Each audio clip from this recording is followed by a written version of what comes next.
principles for business today are integrity, accountability, commitment, and entrepreneurship. So we very much practice these values when we teach our students. What are the end goals of business studies? International mindset is actually meant for global perspectives and multicultural understanding. This is key for successful international business. If you are thinking to study business or to work within a business environment in the future.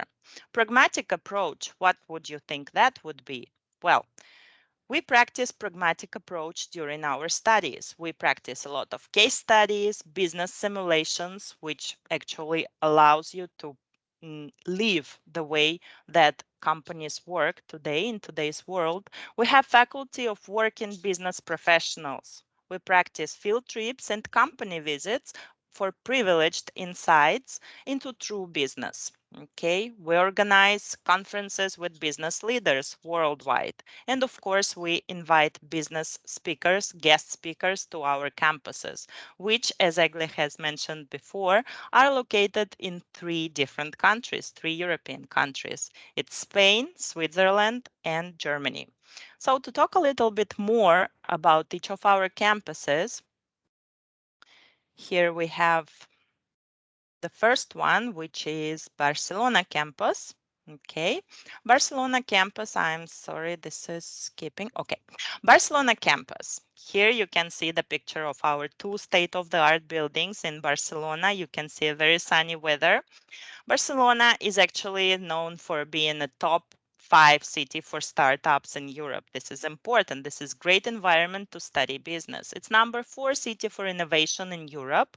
It's a host city for global tech events worldwide, and number 6 for study abroad worldwide. We will learn what is the number 1 or the top 3 later on. Swiss campuses. In Switzerland, we are actually located in 2 cities. It's Geneva and Montreux. It's a French-speaking part of the country. Switzerland has been known number 1 most innovative country for past 10 years. It has the highest average salaries in Europe, as you know. It's second most competitive economy in Europe and number 3 best country for study within Europe.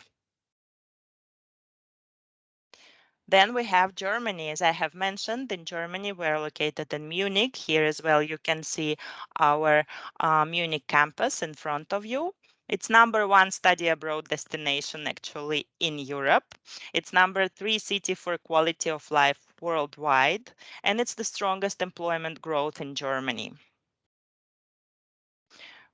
So here, to talk about a little bit more about the EU Business School, I would like to pay your attention to our rankings. As you can see that we are ranked among the top for quality of business education, for diversity on our campuses. We have over 100 nationalities being present in all of our campuses. And I would not exaggerate if I say that we are one of the most international, one of the most cosmopolitan institutions within Europe. So basically today we're going to focus more on our bachelor's programs.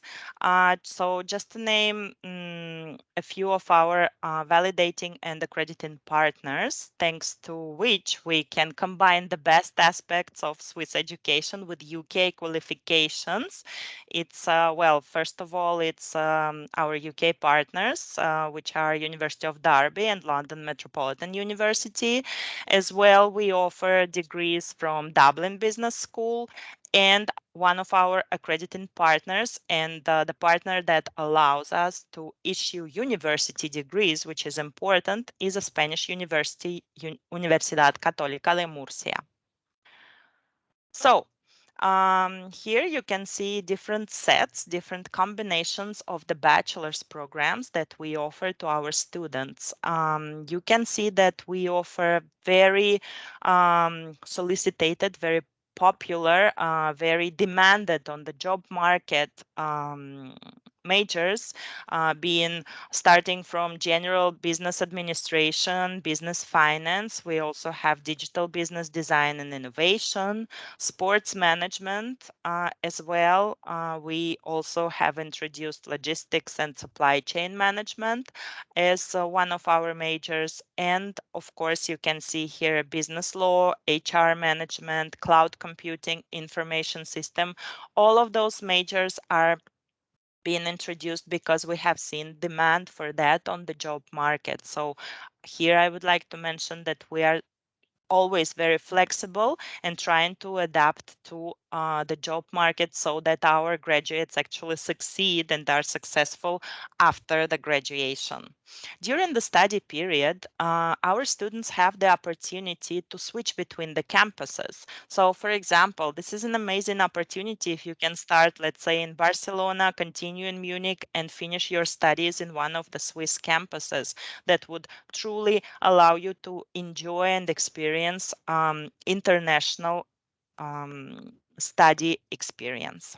So, um, apart from our main campuses, as I have mentioned already, which are located in Europe, our students can benefit from studying abroad over the seas. For example, we offer double degrees opportunity as well with Pace University in New York, with University California Riverside in Mexico, and in Bangkok. We also have our partners.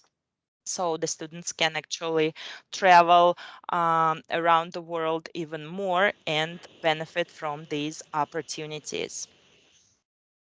So, having said that, what is studying at EU Business School like? First of all, I would like to mention that one of the things that I said in the very beginning of this presentation is that we practice a pragmatic approach to the studies. Here you can see some examples of our guest speakers, a series that we call Learning from Leaders, where we invite such giants of business and politics even world as a co-founder of Starbucks, for example, or chairman of Nestle, or chief football operations officer at City Football Club, Manchester City Football Club, who is actually our alumnus and who could build a successful career over these past years. So this way, our students get a first-hand experience from these leaders, and they can actually interact with them and do the amazing networking.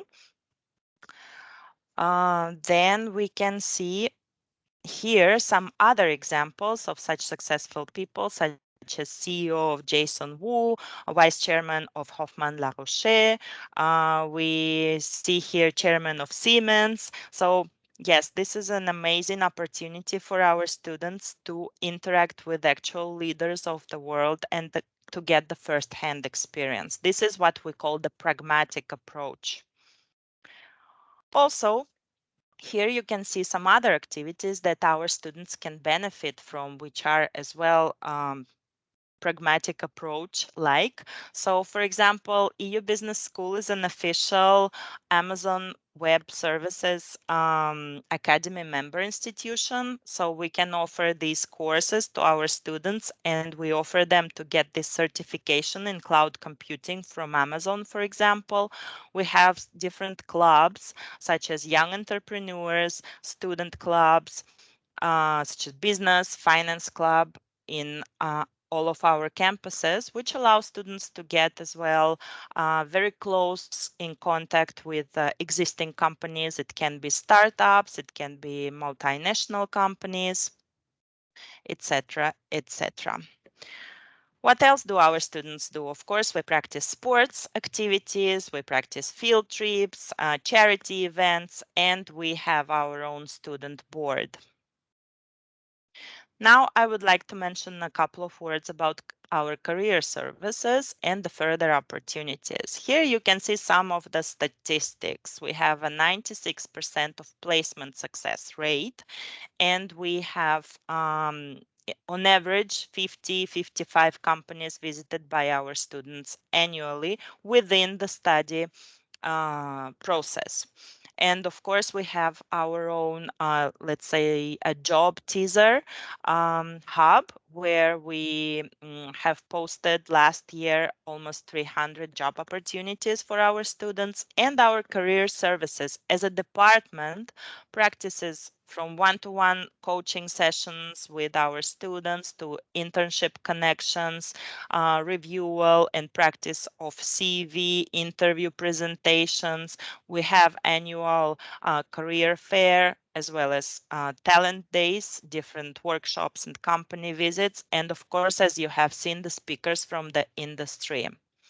These are some examples of the companies and company visits that we actually have practiced with our students all over our campuses. This is our main goal, so that we connect our students with the real business and real companies, so that we establish the networking events and we establish this first connection so that the students can then continue to develop on their own their career path. Mhm. So the EU Alumni Hub, which counts with over 27,000 members already. Within this hub, within this EU alumni community, we organize a lot of things. We organize from annual meetups where students can do the networking and they can present actual CVs to our former alumni and start their career there.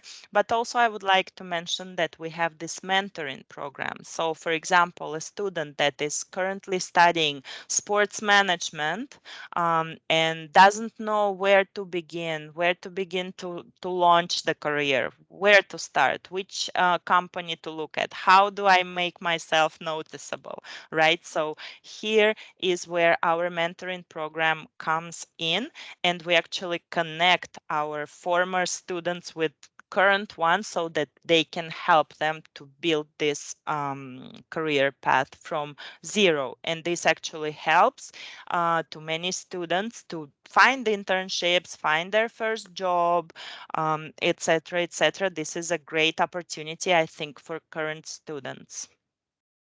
Mhm. So a little bit more of statistics of our alumni after their studies. As you can see, we have the acceptance rate to the jobs. We have the 20% of our alumni who return to work in family businesses. 20% of them start their own companies or startups, businesses, etc. And three is the average number of languages spoken by our alumni. It's quite cosmopolitan and international. As Egle has mentioned in the beginning, all of our programs are 100% English taught. So this is very international and at the same time comfortable for students to study at the U Business School. Here you see some percentage of work placement by regions. You can see that the majority of people are staying within Europe. We have all over the world, actually, Americas, CIS countries, Asia, Middle East, etc., etc. Okay, so particularly after bachelor's programs, our alumni actually find work abroad. Over half of them, 54%, find the work opportunities abroad, different from the country of their origin. And here you can see that by function, the majority are being employed in business development and sales, as well as marketing, finance fields. And by industry as well, you can see here financial services, hospitality sphere as well, IT. Well, basically every industry I think is mentioned here. So this is a wide range of opportunities for our students and for our graduates. I know that the time I think is pressuring a little bit, so I would just continue talking and talking about EU and our students. But I would like to ask maybe the audience some questions if they have. And of course, if you have any questions left that I cannot answer, that I will not be able to answer because of lack of time. Later on, Egle and Rasa will, of course, consult you. So, any questions? Thank you, Olga. Let's hope we have questions. Those of you who can have or would like to ask a question, please feel free to either raise your hand or just put the question down in the chat box. And just to remind you that we have, if you could please stop the sharing the screen, Olga. Sure. This will allow me to show my screen a little larger probably. Anyway, so we have a small, not really that small bag, branded backpack for those of you who has an interesting question. So let's see.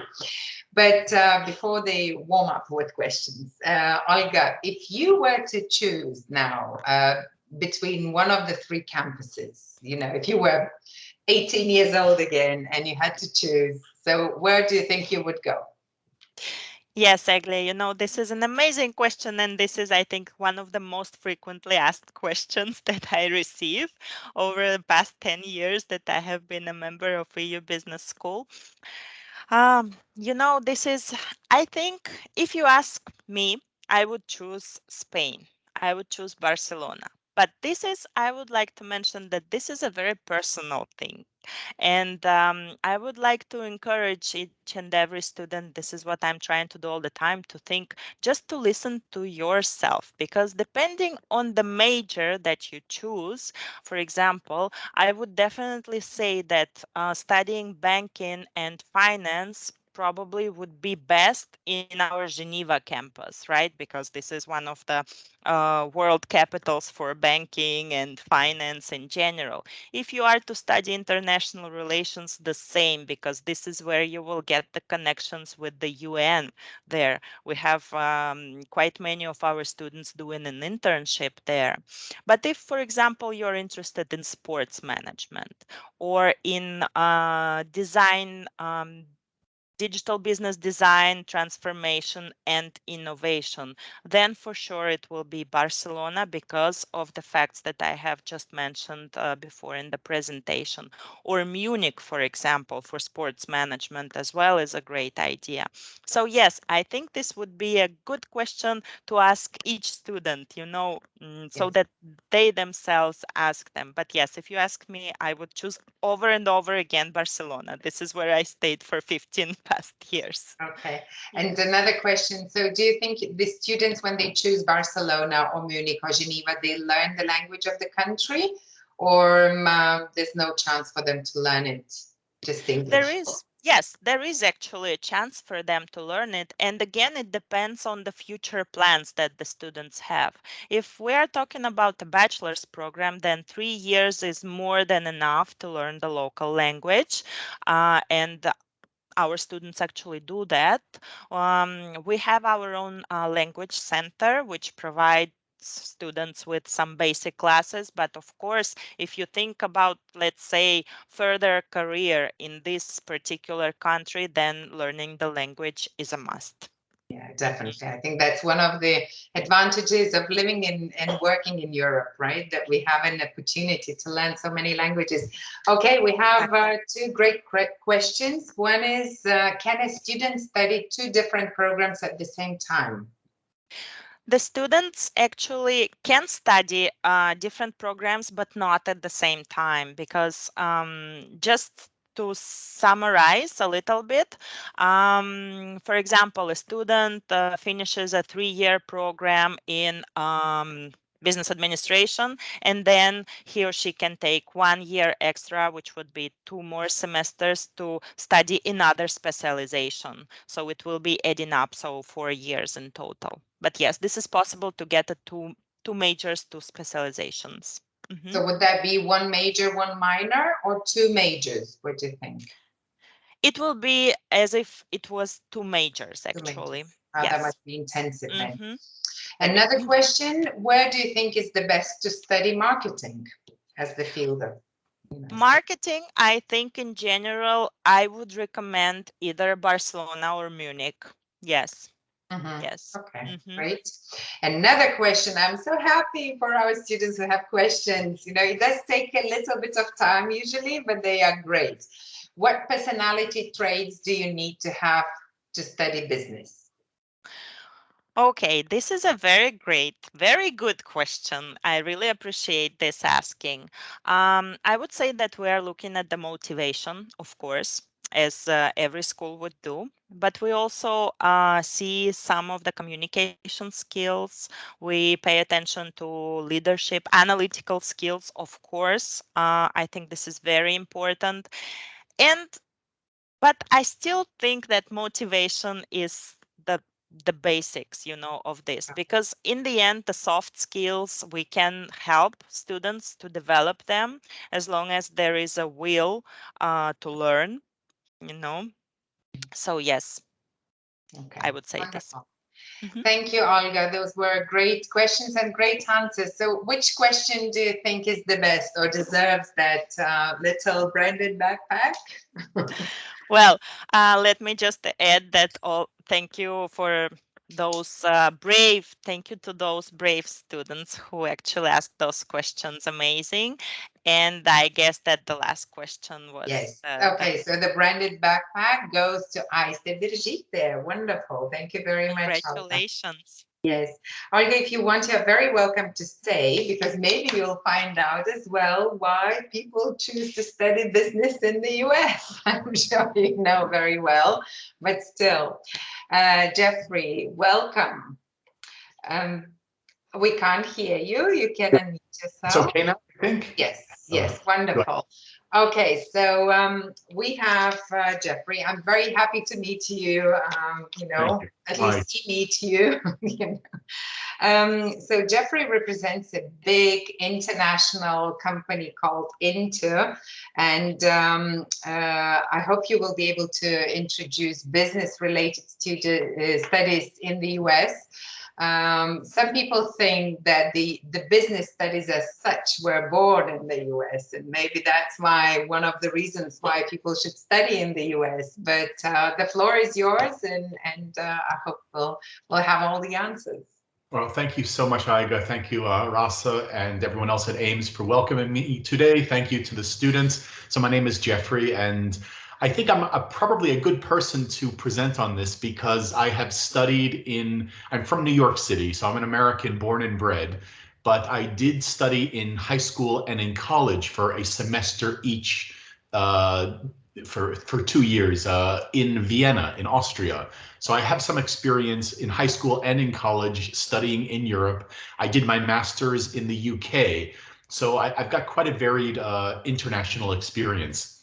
Now, you'll see here on the map that I work with, as Iga pointed out, a large education company. We have nearly 20 university joint ventures and affiliate partners all over the country.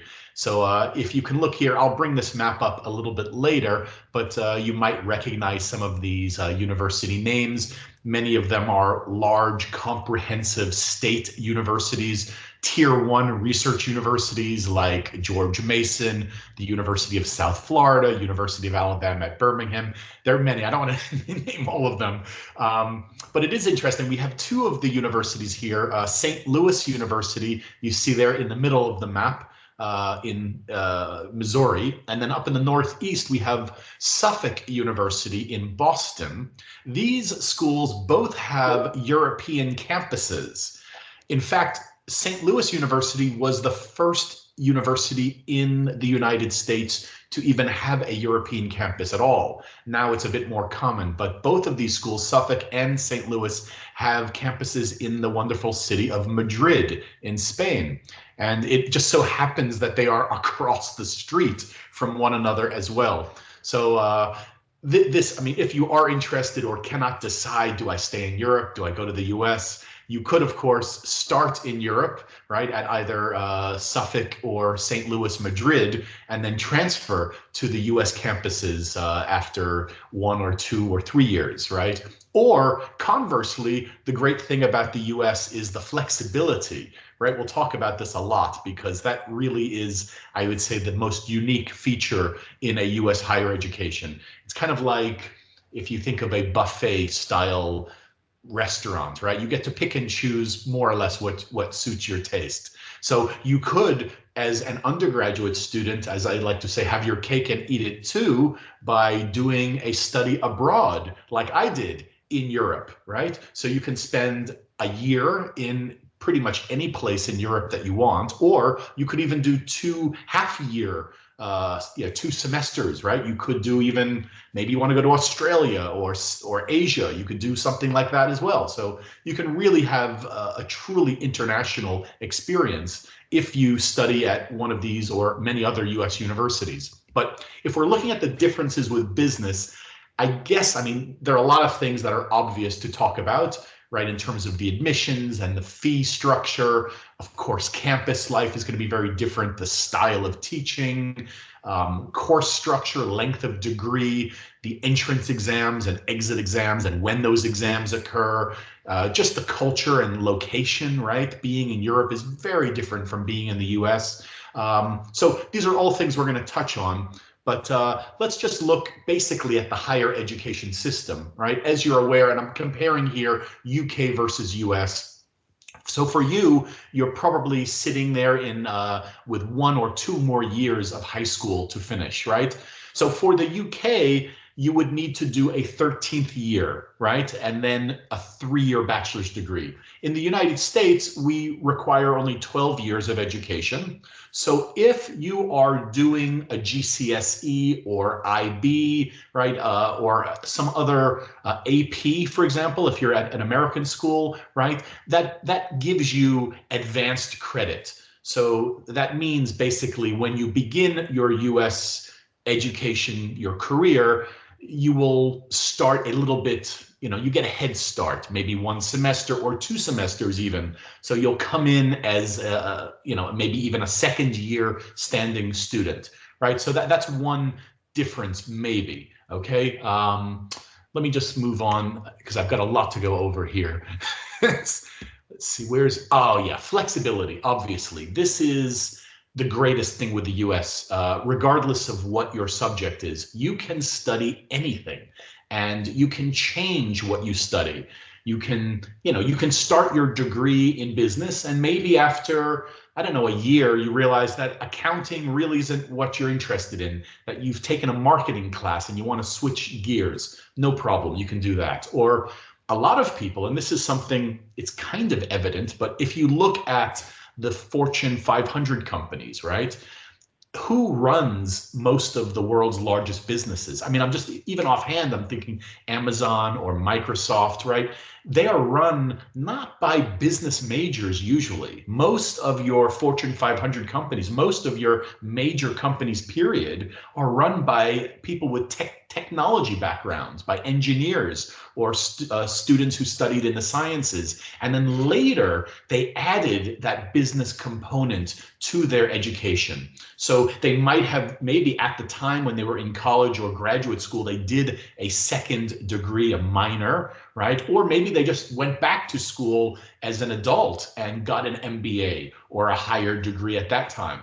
So this is something to keep in mind, that to be a business person, you don't have to study business, right? You could study lots of other subjects. So a lot of business students are looking at making their profiles more, I would say, diverse, right? So even if you are studying business, you might want to take classes in some other areas so you have more of a diverse portfolio. I'll give myself as an example, all right? So I did my undergraduate studies in philosophy and creative writing, all right? 2 subjects which people will look at me and think, what do you do with that kind of a degree, right? Well, the answer, interestingly, is I started working right away on Wall Street, okay, for a company called Business Wire, which is a subsidiary of Berkshire Hathaway, which you may or may not know, but you would probably know the owner of Berkshire Hathaway is a man named Warren Buffett. He is widely regarded as one of the best business minds alive today, quite seriously. So he owns many companies, restaurants and all kinds of, anyway, he owns this one company that I worked for. I had never taken a business class in college. I had no interest really in the business world. Yet here I was working, in a very business finance heavy environment on Wall Street, right out of college with a philosophy and creative writing background. So how did that happen? And I was earning more money than almost all of my friends. I think I had one friend who had gone to UPenn, the Wharton School of Business, which is like one of the best in the world. He was earning more than I was, but I was doing very well out of college. And the reason, quite logically, is that, hey, we can teach you what you need to learn to work here, right? The computer systems change, the work environment changes, right? There's constantly improvements being made and new systems being introduced. So as a business professional working in a company, you are going to be constantly acquiring new skills and information and taking classes and joining training programs and collaborating with people in different disciplines. So the skills that they're often looking for in the business world are what we would call soft skills, communication skills. The skills of reading and writing, believe it or not, are so fundamental to the workplace now. People almost take them for granted that, oh, I have a college degree, therefore I can read and write and effectively. That's not necessarily the case at all. And when you think about it today, you're typing an awful lot. You're doing emails. A lot of communication is in short messages, right? Text messages. That is actually a skill to do it effectively and to get people to respond to you in the way that you desire. And these are things that you don't learn really in a class per se. You learn them throughout your academic career. And it's very important that you keep this in mind, that we talk about, EQ being the new IQ. Right? That emotions are the soft skills are the new hard skills. That what differentiates you when you're looking for jobs is not so much what you know, but what kind of a person are you? Are you going to be able to get along with the people here in our company, in the office? Do you subscribe to the same values? Are you going to fit? Right? And those things are very important. And you don't necessarily learn them in the class. You learn them outside the class. You learn them from your friends and social circles. But so I'm just trying to reframe. I know a lot of you are thinking business, and that's fine. But I'm also here to encourage you to maybe think of subjects that might not be so obvious to you. And I'm going to give you an excellent example at the end of our presentation, which I'm going to get back to here. But yeah, the other thing with the US, of course, comparing it to Europe is the size, right? So in Europe, you're probably going to be studying in a big city. I mean, I might be wrong in saying that. There are, of course, some excellent universities and business colleges in more rural areas. But by and large, you're going to be in a big city. Whereas in the US, you have lots of choices. We have 17% of the world's universities. All right, only 4.5% of the world's population. So we have schools everywhere in the countryside. We have excellent schools in rural areas, all over the country. So location does matter, right? And you can choose to be in a very bucolic, quiet environment that has world-class facilities. Right? Or if you want the excitement of an urban environment, you can certainly choose to be in a city. Maybe you're sick of the European winters and you want to have a tropical climate. That's fine. Or maybe you're a huge fan of winter sports and you'd prefer to live in one of the northern states where you can take advantage of some of the excellent, winter activities like in Colorado or Michigan, right? So these are things students do consider in the United States. Let's see. So if we look at the campus, right, this is a big piece, especially for an undergraduate student. The US campus experience is very much a microcosm for the world, right? You're self-contained in this amazing environment that provides, it's like being a VIP at a 5-star hotel in some respect. You're very well taken care of. You're in a very safe environment with all kinds of professionals there to serve you and ensure that your studies are, under the optimal circumstances. So those are all reasons why students like the United States. Yeah, and the community, right? That's a big part of it. You don't often see, I mean, again, this is a cultural difference, but someone who graduates from a British or a European school, business school, they might be proud of their achievement, but in 20, 30, 40, 50 years from then, they're probably not wearing a t-shirt that has the name of the business school on it, or a hat with the logo or the mascot, right? There isn't the same sense of school pride and community and being a proud alumnus and helping students who are now at the university. It's really a cultural difference. So my grandmother's a great example of this. She was, I think she was 97, 98 years old and still contributing to her alma mater from the 1920s, where she went in Boston to college. So her relationship with her school was a lifelong relationship of giving money and donating time and resources to help younger students go through the same process that had so deeply impacted her.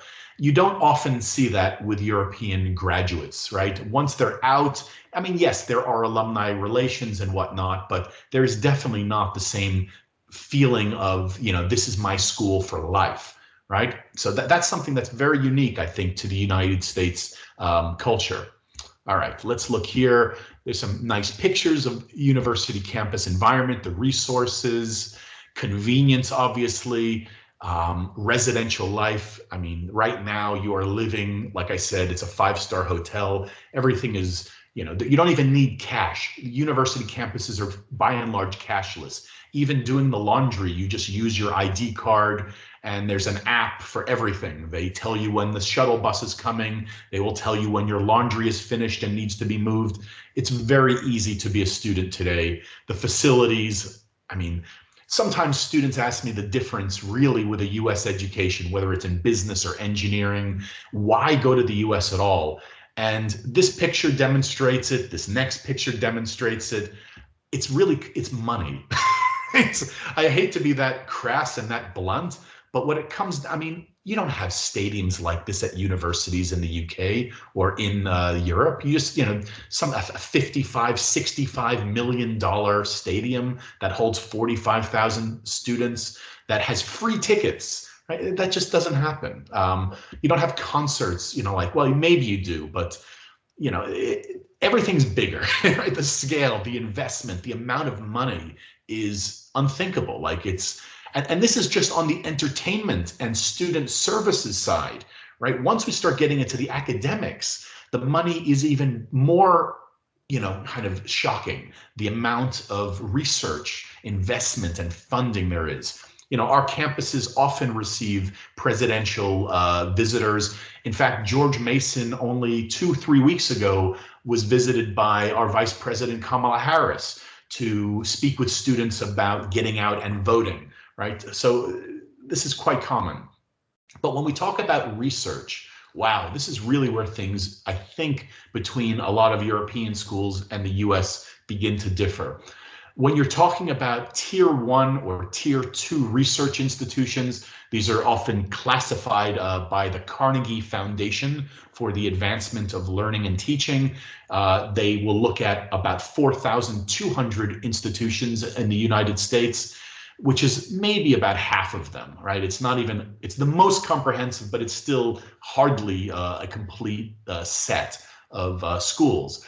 However, it is the most comprehensive, so it's a good one to base things on. If you look at the R1, R2, the highest ranked universities or classified schools, their research funding per year is over $100 million, right? I mean, you take a school like the University of Alabama at Birmingham or the University of South Florida. These schools each year have more than $500 million in just research money, right? That's not meant for, renovating the campus or building new stuff. That's money that's given to professors and students to do research, to work on really cutting edge technologies. So when you're looking at business colleges, I've got a couple of examples here, one from Hofstra University. This is from our Frank G. Zarb School of Business. This is in New York City. I mean, you want to talk about location. You've got the United Nations there. You've got Wall Street. You've got heads of lots of major Fortune 500 companies. I think over 50 of them are based in New York.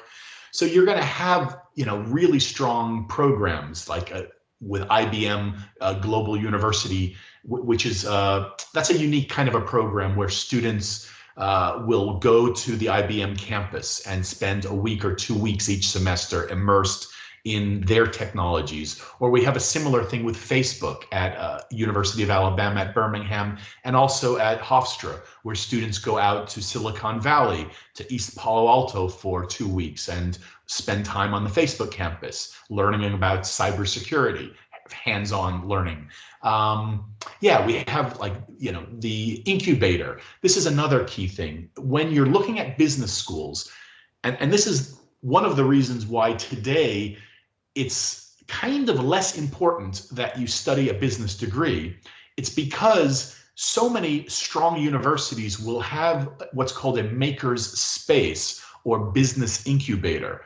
And this is open, should be open to students across all disciplines at the university, but it's designed for students who want to start their own businesses, right? And now business at any of the universities I work for is not siloed as a business college, you're over there. It's very much, all of the colleges are integrated and more intradisciplinary or cross-disciplinary. So you've got students in the medical school working with students in the law school, or with students in business and engineering or sciences. Those schools are very often collaborating. And yeah, that's the nature of business anyway, right? You're often talking to multiple stakeholders at an organization. You have to be able to communicate to technical people and to more sales-oriented mindsets, right? So communication skills and learning information quickly and being able to synthesize it and then, put it out, retain it, and then spit it back out. These are the skills that a good education will imbue you with. So going back to what I was saying with a maker's space, let me see if there's one mentioned here. These are some research centers, I think, at Hofstra University. But let me see here, maker's space. Yeah, here we have the Idea Hub, right? Trading rooms. These are things that you want to look at regardless where you go, if it's at a European business school or an American one. What kinds of institutes are associated with the College of Business? Do you have a place where I can start a business, right? If I don't even know what kind of a business I want to begin necessarily, but do you have people who are going to help me brainstorm and plan out, do some exercises to even just get the juices flowing, right? That's what a strong makerspace or idea hub at Hofstra will do. We have one that's excellent at George Mason, one that's excellent at Oregon State, at Suffolk University, at University of South Florida. So these are facilities where students from across different majors can go and discuss with professionals, how do I start a business, and actually get engaged in exercises and be paired up with other students and also with businesses in the community to get your ideas brought to fruition. So it's not just a plan, that you actually create a business. University of South Florida, for example, is number 9 in the world for any entity that has new patents, new technology. I mean, imagine that, a university ranked, a US university, number 9, top 10 in the world for creating stuff. It's an ideas engine there.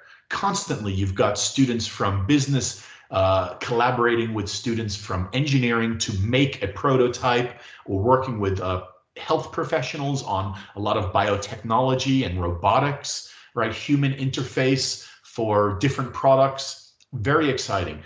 new chip manufacturing. They have a full what do you call it, a fab processing facility where you can cool chips and wafers. Very expensive equipment, tens of millions of dollars.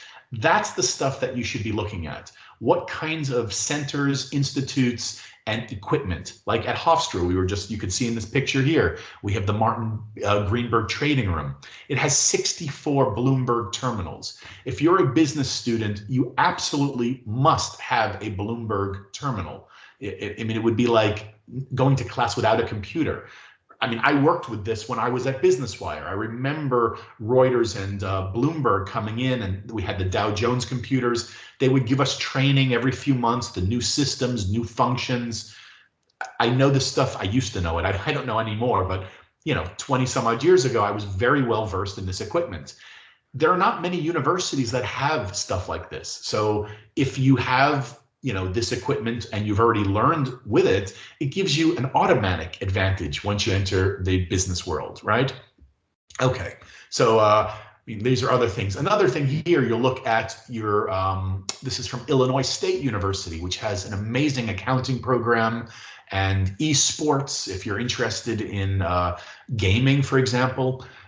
Sports marketing. I remember our last speaker was talking about that. Excellent fit here. But one thing I wanted to draw your attention to is on the bottom right. You see that AACSB, American Association for Collegiate Schools of Business. This is an accreditation that is really the gold standard. So it doesn't matter if you go to a business school in the UK, Australia, Europe, the US, Canada, anywhere. You must. This is the number. If you learn anything today, make sure it's this. You do not want to go to a business school that is not AACSB accredited. Right? That I can tell you objectively. There are around 1,000 or 700. I forget exactly how many accredited universities in the world or programs. They accredit for both business and separately for accounting. So don't conflate the two. AACSB has two accreditations. Again, they are the absolute gold standard internationally for any university to achieve. This is what you want to first and foremost check. Is the program AACSB accredited? If it is not, truth be told, spend your money somewhere else, because you know that you want to get at least that to know that you're experiencing the highest standard of a business degree, right? The same level that is at Harvard or MIT or Princeton is also going to be at Illinois State University, right? The same requirements from a curriculum, a teaching standpoint. That's very important for you, all right? So if you learn one thing today, AACSB, remember that, seriously, okay? Let's see what else we have here. Business centers, we talked about. You absolutely need to know what's going on. The other thing, and this is self-evident, but I think it's self-evident, when you're looking at the United States, if you start looking at the departments of business, the faculty, right? This is really what you're paying your money for, right? Your tuition and fees and the relatively higher cost of going to get a US bachelor's degree or master's. What you're paying for with that money is the salary mostly of the people teaching you, right? And those professionals command a higher income. That's just the way it is. So keep that in mind, right? And it's not just, you don't, if you go to a European business school, it's not that you don't want to think about that, but you must know who your teachers are going to be, because that should be ultimately what guides your decision, not which country, not, I can't say one is better than another. That makes no sense. But what you can say is that this program is better for me than that program because of this person and that person, right? Think about it. Like, you wouldn't take piano lessons from someone who didn't, wasn't recommended, right? You wouldn't go to a restaurant if you didn't know what was on the menu, right? You wouldn't walk into an Italian restaurant and ask for Chinese food because you know what kind of a restaurant it is. So, I mean, these are silly examples, but I mention them to illustrate what should be very obvious and what many students kind of forget about, and that is the people. So what you're paying for ultimately is a relationship, is an experience with individual professors. So you're very fortunate that you have the internet as a resource where you can read extensively about the professors at a certain school. And you absolutely must take the time to do this. If you didn't, it would make no sense. I mean, it would be like saying if you were a fan of a team, you know, pick your soccer team, Barcelona, for example, and you didn't know the name of any player on the team. Somebody would think, oh, you're not really a fan, are you? You're kind of a fake. You know, maybe you like, you know what I'm saying? This is almost self-evident. You cannot say, oh, I'm a big fan of this school. I really want to go here. Really, why? And you can't even name the professors who works there. That doesn't make any sense, at least not anymore. Maybe a generation ago, people could just think about the destination. Not anymore. Right now, there's no excuse. You need to know who you are paying before you even make an application, right? There's no point to apply to a school if you don't even know who is there to begin with, right? And in fact, that's what should get you excited. When you read about the faculty, their biographies and where they studied, and you see their pedigree. Oh, this one went to Harvard, this one went to Stanford. You know, maybe you can't go to schools of that caliber, but the next best thing is studying with professors who went to those schools, isn't it?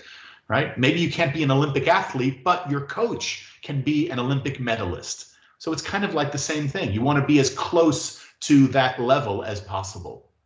And that's one of the things I think an American education will provide, in part because it is an immigrant country, right? That's another obvious, but it's a kind of important difference. In Europe, by and large, when you go to Spain, they're mostly Spanish people there, right? Or if you go to Austria, it's by and large Austrian.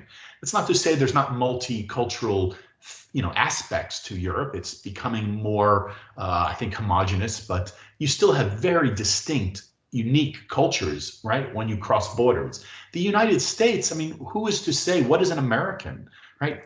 You know, what does an American look like? Could look like me, could look like you, anybody could be American, right? So that's a difference. Job outcomes, you know, we talk about OPT, you can work in the United States. I think that's a difference maybe from some European countries. You can work on campus also, but when you graduate, you can work for up to 3 years with a STEM degree and up to 1 year with a non-STEM degree, which is most business degrees. However, now you are seeing STEM subjects in marketing, like at Suffolk University. That's a STEM, meaning science, technology, engineering, mathematics, right?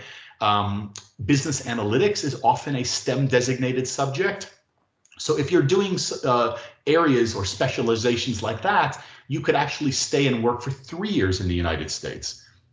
And this is what I wanted to just very quickly before we end. I know I'm over time. Here's a great example of a guy. He went to Drew University just outside New York City. He is the head of Apple in Asia.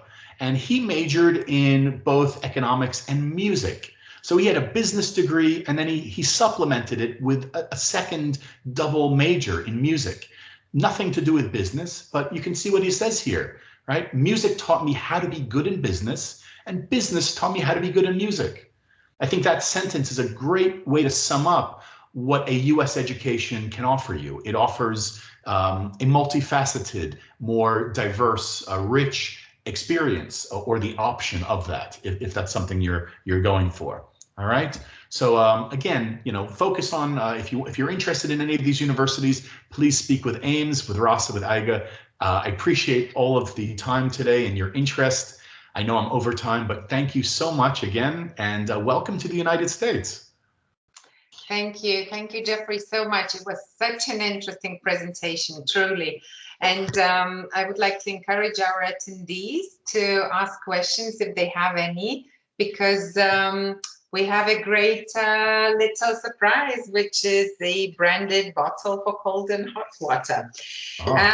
Jeffrey, I would just summarize briefly a few points that I really liked, and I think the students should make sure they know this, that actually I've noted down 3 main, but out of 10 at least, you know. So changing minors is something that Europe doesn't have for sure, or at least it does not have to that flexibility level as the US has. It's amazing opportunity for students to be able to change their minors without any fines, of losing years or money or something. So this is very important because really not everyone knows at the age of 19 what they want to study at university, which is understandable, right?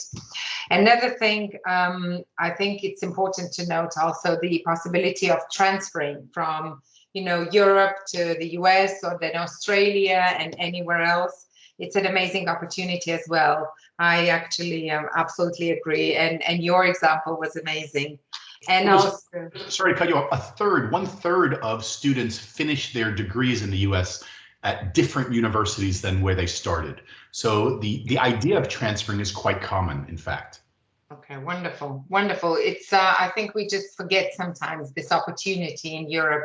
We do transfer from one country to another in Europe, but we sometimes forget that there is an opportunity to transfer to different, over the ocean, let's say, not necessarily. Yeah.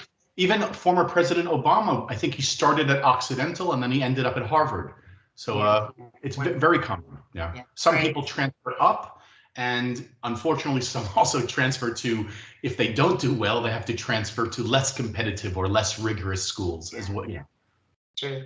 And that sense of community, campus community, I think it's a true experience for anyone from Europe. We don't have this here either. For sure. I didn't give two examples. One from myself. I'm 50 years old. I am still friends with my freshman year roommate. And, he's an actor. He's in Hollywood. We have nothing in common, really, but we're still friends, even a lifetime later.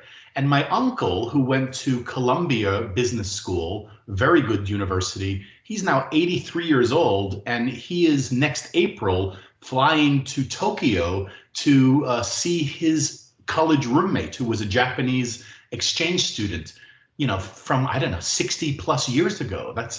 So you don't often have that. And even my European roommate, Nicholas from Vienna, we are still very close friends and send presents every year to each other.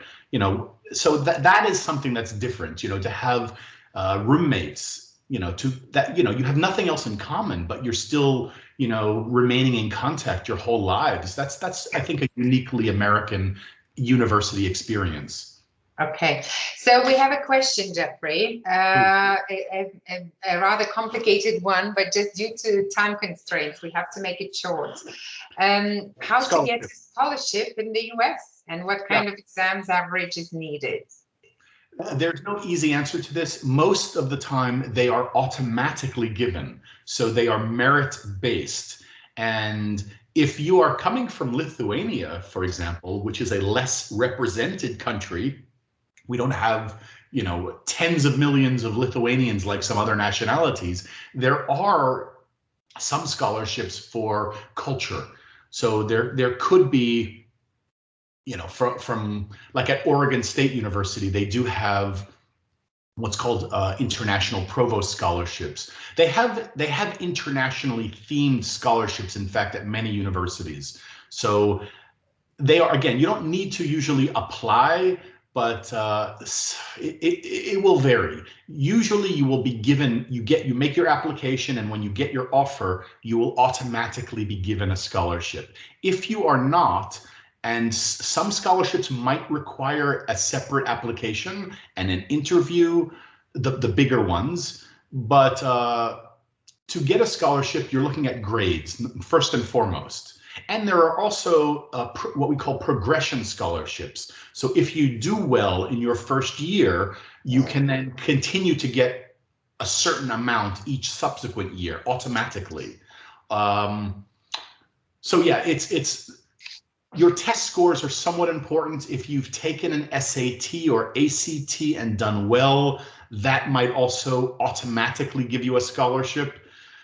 So on each of any university's websites, they will tell you, what scholarships are available. There are also some very powerful phone apps that will aggregate different scholarships from all over the US.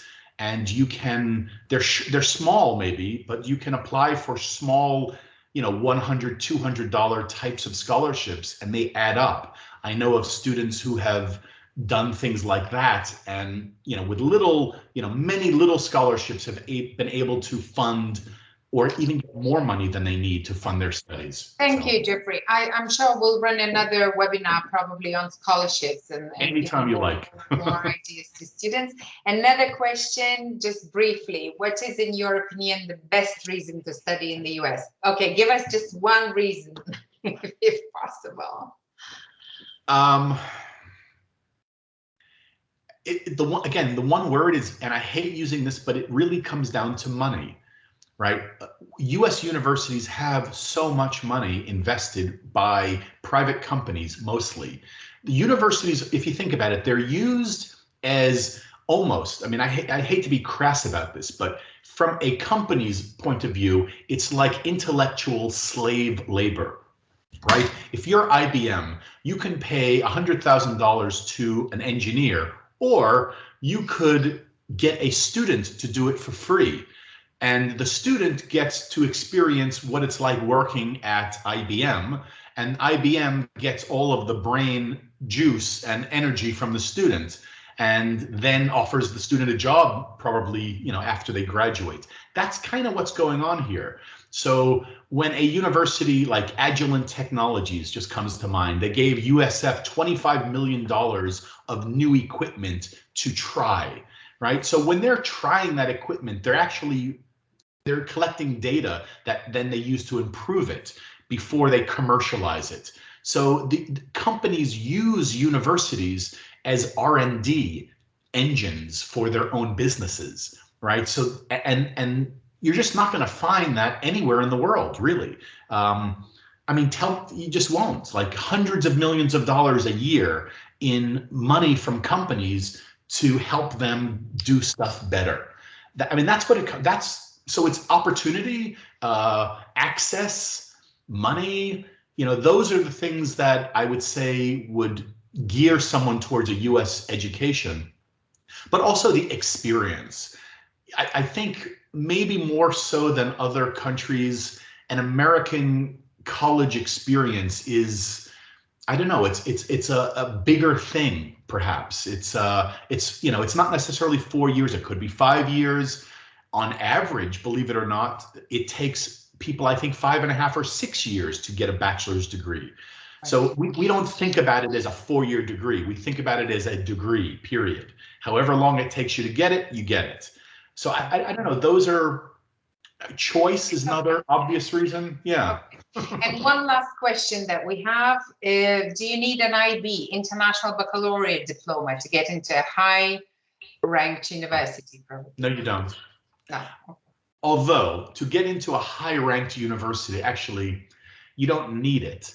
But any student being accepted into Harvard, Yale, any competitive school, and by competitive I mean a school that has admissions rates of less than 20% or less than even 30%, those students will probably have IB or AP or GCSE, excuse me. Probably, not necessarily, but I know just from listening to high school students here that they're talking about how many AP, if you don't have 6 AP exams, you're not getting into UC Berkeley, or don't even apply.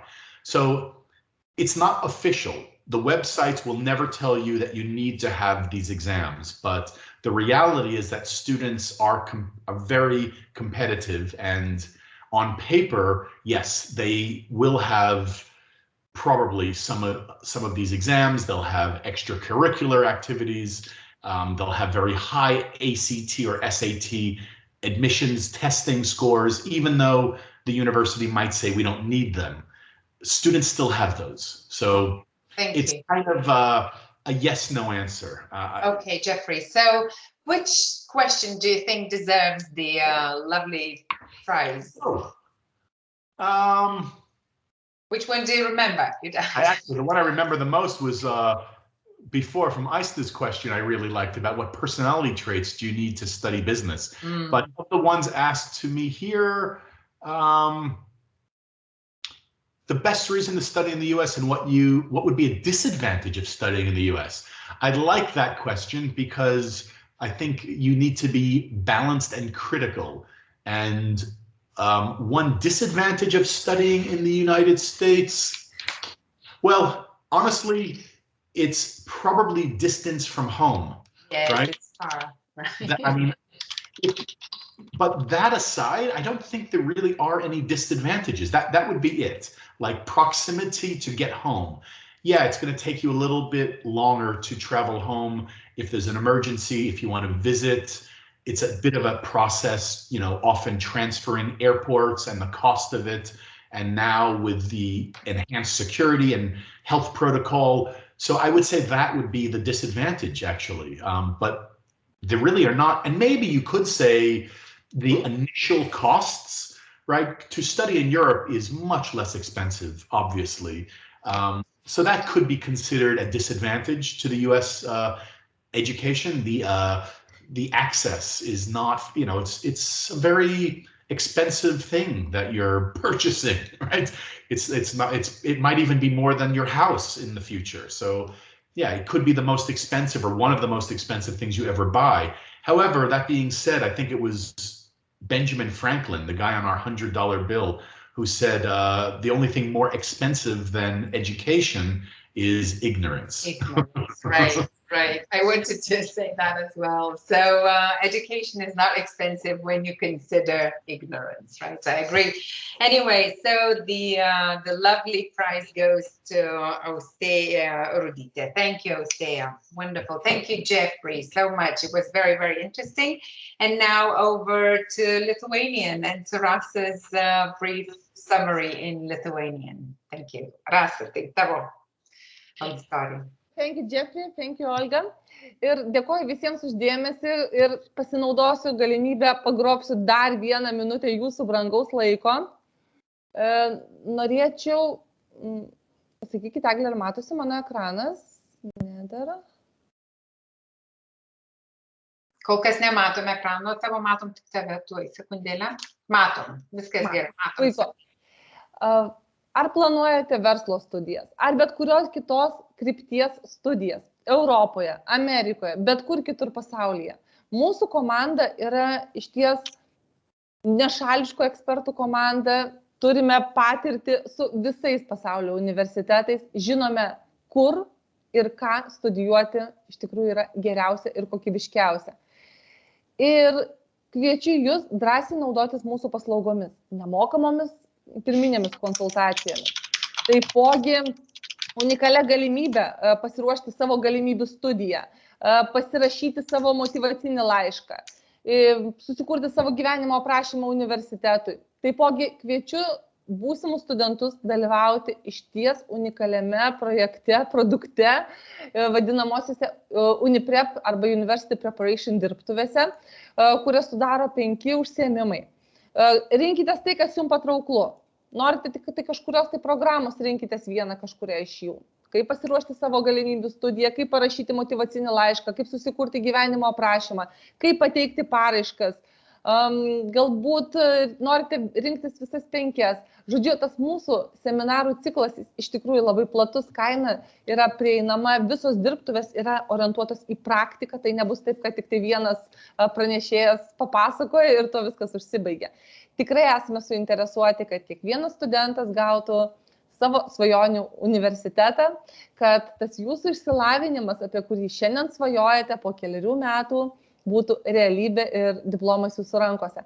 Taigi, tikrai labai kviečiu naudotis paslaugomis, nes labai dažnai susiduriam su tuo, kad žmonės net nežino, kokią paslaugą stojantiesiems teikiame. Taigi, nuo pirminės idėjos apie studijas užsienyje, nuo universiteto pasirinkimo iki sėkmingo įstojimo ir išvykimo mokytis. Tai yra mūsų komandos variklis, tas jūsų sėkmingas įstojimas. Taigi, tikrai visada labai raginame registruotis. O šiandienos webinaro dalyviai gaus visi vadinamai specialų pasiūlymą, tai kviečiame pasinaudoti, tai yra nemokamos individualios konsultacijos apie verslo krypties studijas. Na, o jeigu po šio webinaro nutarėte, kad verslas vis tik tai yra ne jums, tai tuomet apie kitos krypties studijas, kurios jums tiktų labiausiai.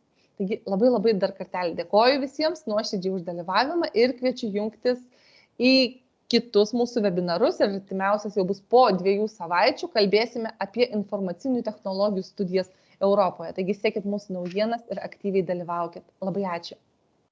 Ačiū, Rasa. Tai ačiū visiems dalyvavusiems ir kągi, gero vakaro, gero poilsio ir lauksim jūsų sugrįžtant. Iki viso.